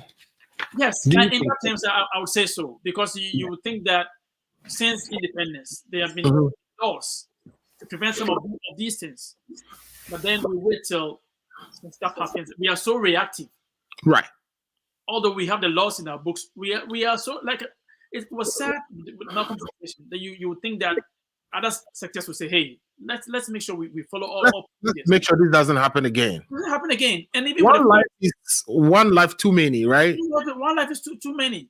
Like when we in January we're talking about that. Let's wait till June, July. Yeah. Even we are gonna have floods again, and people are gonna die. It's like it's sad that just because it's not politicians, family members, they don't really pay close attention to these things. Yeah, I remember the flood that happened in Accra, and then the gas station had gas leaking and then fire and burned the whole place down. Yes. Yeah, and to today, we still have the flood issues in Accra. So what is it about flood in Accra that cannot be tackled by all this government? It's amazing. It's appalling. And over here in the US, you hear natural disasters that the government cannot do anything about those things. Yeah, for instance, a hurricane, you don't know where it's going to hit. So we can't really do much about it. But flood, we know it's persistent. It goes through the same area. It's every day. You know? Maybe we have to come up with ideas to tackle certain sectors. Right. To create awareness about some of these things so that Paul and myself it will not be a banter between Paul and myself, but we're talking about issues in Ghana. So Right. the Ghana, it helps. Otherwise, it's sad. Today watching it, I almost cried. It's like, Right. wow, Right. the whole town is gone. The whole town is gone. The whole town is gone. The town gossiper is gone. The town, everybody in the town. Everything. If you think you're the big man in the town, you're gone. You're gone. It's no fault of yours. Yeah. No fault of yours. No pre-warning, nothing. Before you hear it's a big boom and you are gone. And there are laws on the book to prevent things like this from happening. So it's sad. It is. Yeah. It is. Okay. Yeah, I thought on a quick one on on Black Stars, and then of course I wanted to hear your thoughts on Asantehene and Bonahini, and then we'll bring it to an end. You know, our team has gone to African Cup of Nations, and we have now won a single game. This is the lowest we've seen our Black Stars, right? What needs to be done here? Of course, you could even see this coming because you see our players are not playing at the highest levels. You look at all the big teams, and the only person playing at a team that you can be proud of is Partey at Arsenal. Everybody else is playing in some Arab nation or some minor league somewhere. That tells you the caliber or the quality of players we have, and that we should be expecting that to be successful in tournaments like this. Are you surprised by the results from AFCON? I let me say I was hopeful that probably we'll go far, right? But I was not really certain that I only could hope, right? Because one, a coach we brought by a coach who has not done anything in the past 6 or 7 years. Right. That's one thing. You're talking about Milo here, Mr. Milo. Yes. And also, you think I don't think they have a star who plays in Arsenal. I don't think they have a star who plays in any top league. Right. They were playing for the badge. Or they're playing for the flag. I mean, you could see clearly that our guys were not really careful about what they were doing. Yeah. You think that we are going to be making $4 million from this tournament, but we're spending so much, like over 60 million. Yeah. It's not making any economic sense.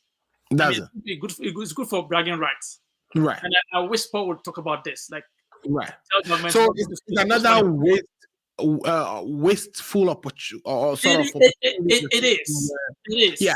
I mean, these players are already in big teams that pay them a lot of money.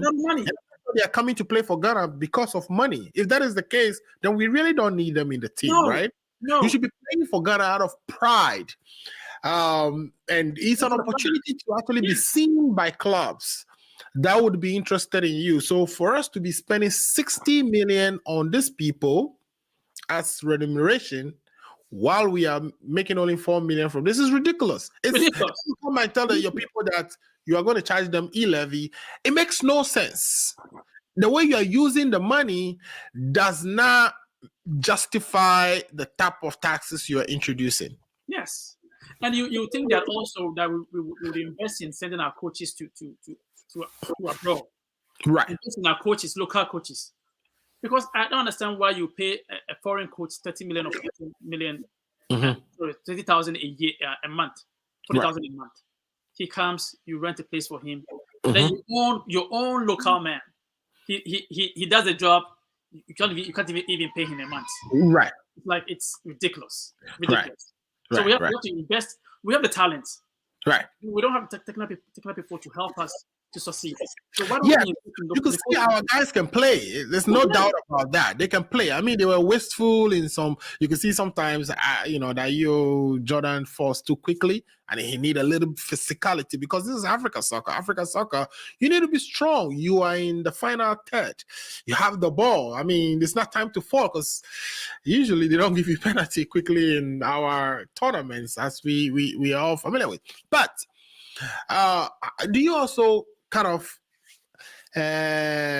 would you also say we were not helped by the referee because the the red card for Ayew in the game with Cosmos was completely uncalled for. All of a sudden, this guy did one tackle on or was engaging whatever with the goalkeeper. All of a sudden, you give a red card. This is the same referee that ended matches like in the 84th minutes. Yeah. So it is that we were not. But would you say it is because of that red card strictly? That is why we were not able to win that game. No, I will not certainly say because with 10 people, we were able to pull out two goals, and it felt like that Cosmos game would have been the game we really, really wanted to win, considering how we even performed with 10 players. If we had Dede Ayew throughout that game, and he usually spring surprises, score some goals out of nothing. Do you think we would have made it? If you realize when he even came off that game, we played even better. That we played the whole tournament, even with 10 men. Even with a 10 men, correct. Yeah, we didn't have a great team. So right. I don't. Although it was hardly why we were not able to continue, but I don't think that was solely our team was not the best. And we had figures in the team who felt like they have to play. They have to play 90 minutes. They cannot substitute. And the coach was so. We have Ronaldo's in the team. Let's put it out. Yeah. So it's But if you look at the Nigerian team, like they all know that they're playing for a team. Right. They feel like they have to play to succeed. This was not a team for us. Maybe we can do something. Yeah. So perhaps we need to come back. Of course, we still support them. They are our people, but some type of mental mindset change need to happen in the GFA, and I believe within the players setup as well. Okay, quickly. We've been hearing about this banter between our Asantehene and is it Bonohini? Yes. Can you give us a quick education on that? Because I'm lost as to why these two very prominent individuals or two chiefs are fighting, and especially at this time that we are confronted with all kinds of situations or issues in our country. So there's a history of the war between the Ashantis and the Ashanti Kingdom and Doma. Okay. Yes. The Doma chief, it's contending that they were able to defeat the Ashanti Kingdom, and then they have heads of their chiefs at their place. Whoa. Yes. Okay. And he spoke about not just one. He said they actually defeated three kings, stuff like that. So the Asantehene was not happy with those comments. Obviously, I wouldn't be. Yes, so he came to rebut. Right. But in rebutting, he made it sound like the other chief was a nobody. I don't like that banter between chiefs. So I feel like, hey, this is 21st century. Right. What talk about people not having places of convenience, people defecating in other places and all stuff like that. So it's a history problem that some people feel like some people support the Domahene, others support the Asantehene. I feel like if you're not careful, we will go into tribalism, and then it creates people feel like they are better than anybody. Right. I don't share that opinion. That doesn't matter which tribe. What matters is what you're doing for yourself and what you're So I felt very uncomfortable listening to those clips. I felt like it was going to create enmity between the Bonos and the Ashantis, which should not, because one, they are all Akans.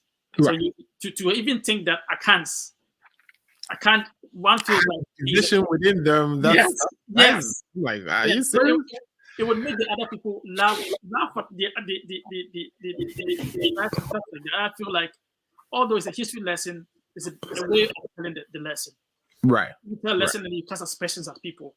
Right. Not just at people. You're going to influence other people to come up and say stuff that is not warranted of them. And I feel like we are supposed to be respectful of our chiefs. Right. So if a chief comes out to say stuff that angers a certain tribe, then I've seen so many videos on YouTube, people coming up with their views. I think, like as Ghanaians, chiefs should not be doing this. Chiefs should rather be educating us. Right. I mean, what happened to chiefs actually not talking in public and talking through their chairmans, you know? Yeah. Now it's like social media chiefs. they are in the social media fighting each other. And you are like, so, and these are the chiefs that our presidents are supposed to go for counsel. These are people who are in the House of Chiefs, right? Yes. With a prominent role in our constitution. And so you listen to these people and you're like, what kind of counsel would that even go? Would they be given to the president? No wonder, you know, the governments really don't sort of, I mean, when I say government, I'm talking about the governing administration usually don't take the chiefs seriously, you know? No. I know a chief from Aflao the last time we're talking about that. I feel like it was very gave him want him to say, hey, I have a school here, come and build it. Akufo-Addo came out and said, go do it yourself. That is the relationship between chiefs and the governing officials now. And it shouldn't be like that. And I think it is like that because of, look at the behavior of the chiefs. They're fighting over some head of other chiefs that they may have cut in the past. About Rwanda, the Hutus and the Tutsis. I mean, that is how that fight started, right? Yeah, it could be just radio presenter on radio discussing these issues. It can be very, very inflammable, and then we're going to end up in situations where we cannot contain. You would think that, like I said, chiefs are revered people in our community, right? Custodians of the community. So you would think that they command some respect.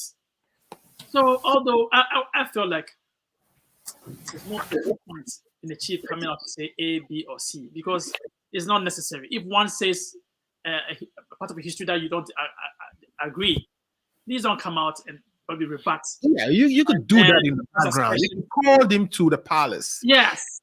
And smoothing that up, pushing him. He knows his place. Apparently, the Mahine said that he's heard that other chiefs go over there and the Otunfo has been casting aspersions, making comments about him. So apparently, it's something that was cooking beneath the surface. But then again, it's necessary. Like I said, we're in the 21st century. That people in the communities are suffering from malaria, typhoid, and all that kind of stuff. They are being victims of explosions out of nowhere. You know, I will join Paul and go into to protest about this, so that those people will get what they deserve. Of course. I mean, we'll stay on doing politics. I think this should be topic we stay on. Your mic is off. Your mic is off. Okay, I think I may have lost a barrier. Yeah. So, like I was saying, can you hear me? Yes, I can hear you now. Yeah. So, like I think this definitely should be something we track to see it to a lot of conclusion. Make sure, those victims of Apiate, right? Apiate. It's so interesting that we've had so many different versions of the spelling of that town. I don't even know if it's Apiache or Apiate. Like I said, some people just say Bogosu, but apparently it's near Bogosu. It's not anything happened in Bogosu. It would have been a disaster. You would think that it's a town close to mining town will be developed not as don't let us even go on the development of the mining town. It's just appalling. If you go to what is it? The one in the western region. What do we call it? Pristia and all those areas. The roads are still in the ones that Kwame Nkrumah has constructed, etc. I mean, it's that. So yes, okay. So I thought one last quick thing, and then we can bring it to an end. COVID. Before Christmas, we know the president came out to give out some instructions on how COVID will be treated. In other words, if you're traveling to Ghana, you have to have been fully vaccinated. If you are Ghanaian and you are not vaccinated, that a vaccine will be given to you at the port. Last week, we heard from the National Health Authorities or Services release a different guidance during a press conference that was heard in the Jubilee House that Now, you just need to not test positive. Whether you have vaccinated or you are fully vaccinated or not is no longer issue, or will no longer be something they are looking at the airport. This is in a matter of 1 month. I know there's been some changes across countries over the world. Spain has relaxed their even mask mandates to say, we are going to live with COVID, and therefore, it's probably best for everybody to be infected so we can quickly get to the herd immunity that is required. So, would you say this is safe practice, considering all the money we've invested, all the noise we made about COVID? All of a sudden, COVID doesn't matter no more. UK has also scrapped this. And Ghana, we are relaxing this thing. People can now come to Ghana as long as they don't test positive, even if they are carrying the disease in them, and perhaps would be positive a couple of days into the country. So what are we doing? Has COVID all of a sudden died down, or is it feeding into the speculation people had all along that governments have just colluded to kind of make us all feel intimidated by something that is not as deadly as it really is meant to be? So the good thing about Ghana is, or in Africa, is that we've not seen the mortality cases rise as much as over here. Right. You can understand that maybe now, after a month, government is rethinking and saying that maybe you only need a negative test, right, to be able to come to the country. Mm-hmm. In the US, in Chicago, where I work, I've seen people die. Many people die. Mm-hmm. I lost a friend last 2 weeks to COVID. Wow. Yes. So sorry about that. Yes. So we have to take this. I mean, some of us, or all of us who are over here, I lost a friend last 2 weeks. It was a nurse. Wow. At his house for a friend of mine, like a couple of weeks ago. Mm-hmm. Yeah, he had chest pain. They called the ambulance, and then he passed right at his house. He was married with three kids. Right, and then when they tested him, it was COVID. Yes. So I'm saying but in Ghana, you see that the cases are not as relatively higher as compared to here, and then the rate is reduced. The mortality rate is super low in Ghana. Yeah, it is super low. So I can understand why. But then it's interesting how the 360, the way also like almost a month they were coming up with all these mandates. And then all of a sudden, Dr. Nsiasa was on news file. I mean, depending on all these points, all of a sudden it changes. I mean, with COVID, is how I see it. I feel like at the point we're all going to get COVID. Right. Like it's a timeline for us. Whether you survive would depend on your immunity. Right. And I don't care if people want to vaccinate or not. But I don't know any other way people can avoid this COVID. Right. Because all of us, some people have had it 3 times. 3 times. I mean, I think some people even had it, they just didn't know. Yes. But then to you, whether you know that you survive, you don't know. Like my friend, although he had other comorbidities, he had hypertension, he had diabetes. Right. So it's tricky. I mean, I know the conspiracy all about COVID, but then it wouldn't make sense. How can the whole world collude to come up with something like this? How would they know if they'll survive themselves? We have people in government who have died. Right. Doctors who have died. Right. So we have to take it seriously in terms of we have people who denied it and they died as a result. Yes. So there's no knowing, No, and it's a novelty. We don't know. That's why people say, "Oh, but the vaccines are not working." Yeah, no, because it's a novel disease and people don't know. So I guess the follow-up then is it genuine when you see this flip? Do you think it's genuine, or is just the hurry to get the economies open? One is, I think it's a hurry to get the economies open because people are suffering. Right. In other places, they have to come up with ways to pay people to even stay at home. Right. But then that's why it's interesting that some other places are not enforcing vaccinations, because that's right now as the only way we can avoid. Because if you're not enforcing vaccinations and you're not enforcing mass mandates, so what are you doing? And people are, and I can say, it's not a false statement to say people are dying. I have seen people die from COVID. a lot. Mhm. At the hospital, we have one unit, we have about 20 patients on COVID units. Mhm. So it's not like I've not seen people with COVID. So Mhm. this is something real that I see. That Right. most people who have comorbidities are dying every day. Well, some argue that the deaths mostly are caused by the ventilators. No, but right now we don't have people on ventilators, but they're still dying. Right. Right. People are So still dying. the disease is deadly. There's It is nothing to a argue about that. deadly disease. I mean, Right. you and I will survive, Mm-hmm. but other people may not survive. Right. But then you don't know when you're going to get infected, and then at the point that you get infected, how your immunity is. Right. So if they say that you're going to the market, you're going to meet someone who's going to kill you, get a machete, and you say no, I may not meet the person. You don't never know when you're going to meet the person. You don't know. Right. You don't know. So I feel like I encourage other people to vaccinate.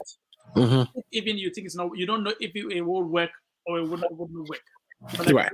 in very dangerous times, that this COVID has really caused a lot of havoc. Right. Caused a lot of havoc in families. I had the COVID and I had to stay home for almost a week. My whole family. So you can Right. imagine.